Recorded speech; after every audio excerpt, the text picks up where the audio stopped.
बिस्मिल्लाहिर्रहमानिर्रहीम अस्सलाम वालेकुम वरहमतुल्लाहि वबरकातुहू। मैं हूं बिलाल, आप देख रहे हैं किचन विद मामू यूट्यूब चैनल। एक और मज़ेदार रेसिपी के साथ आपकी खिदमत में हाजिर हूं। आप घर में मज़े मज़े की रेसिपी ट्राई कर रहे होंगे और रमज़ान की बरकतों को समेट रहे होंगे। हमारा रमज़ान की 2020 रेसिपी का जो सिलसिला था, उसी सिलसिले में आज हम बना रहे हैं कस्टर्ड वनीला फेनिया। तो आइए रेसिपी की तरफ चलते हैं। वनीला मिल्क कस्टर्ड फेनियों के लिए हमें जो अज्जा ज़रूरत है, उसमें 1 केजी मिल्क चाहिए। उसमें से 1 कप दूध निकाल लिया। फेनिया 250 ग्राम यानी 1 पाव। शुगर हस्बे ज़रूरत अपने टेस्ट के मुताबिक। आप इसमें कंडेंस मिल्क भी शामिल कर सकते हैं। इसके साथ हमने 6 अदद इलायची ले ली, उसको तोड़ लिया।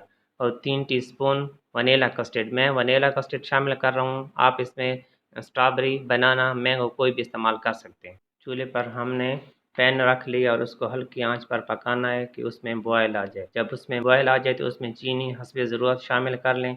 जो हमने 1 कप दूध लिया था, उसमें वनीला कस्टर्ड डालकर उसको मिक्स कर लें विस्क से, ताकि उसके अंदर गुठलियाँ ख़त्म हो जाए, लम्स बाकी ना रहें।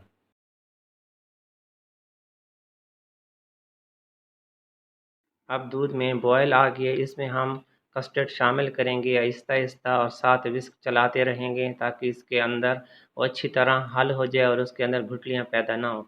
विस्क को मुसलसल चलाना है और कस्टर्ड थोड़ा-थोड़ा शामिल करते रहें। कस्टर्ड को ज़्यादा गाढ़ा नहीं बनाना, यानी कि लिक्विड फॉर्म में होना चाहिए, थिक नहीं होना चाहिए।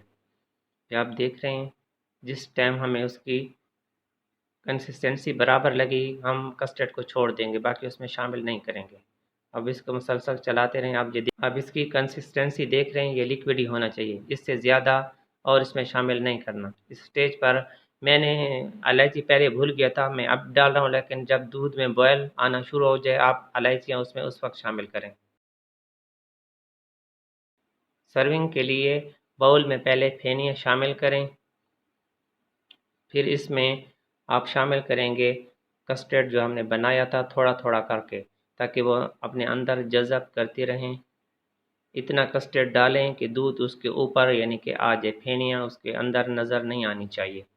आप इसको गरम इस्तेमाल कर सकते हैं, ठंडा भी इस्तेमाल कर सकते हैं, लेकिन जो मज़ा गरम में है उसकी क्या बात है। इसके ऊपर आप नट शामिल करें अपनी मर्ज़ी के मुताबिक, कैशू नट, पिस्ते, बादाम, और अगर इसमें फ्रूट शामिल करना चाहें तो फ्रूट भी डाल सकते हैं। मैं इसमें केले और स्ट्रॉबेरी शामिल कर रहा हूँ। आप अपनी पसंद के जो फ्रूट आपके घर में मौजूद हों, आप उसको में शामिल कर सकते हैं। हमारी वीडियो आपको पसंद आई है तो आप इसको जल्दी से लाइक करें, शेयर करें, और जो साथ बेल आइकन है उसको ज़रूर प्रेस करें, ताकि मेरी हर नई वीडियो आप तक पहुँचती रहे। अल्लाह हाफ़िज़।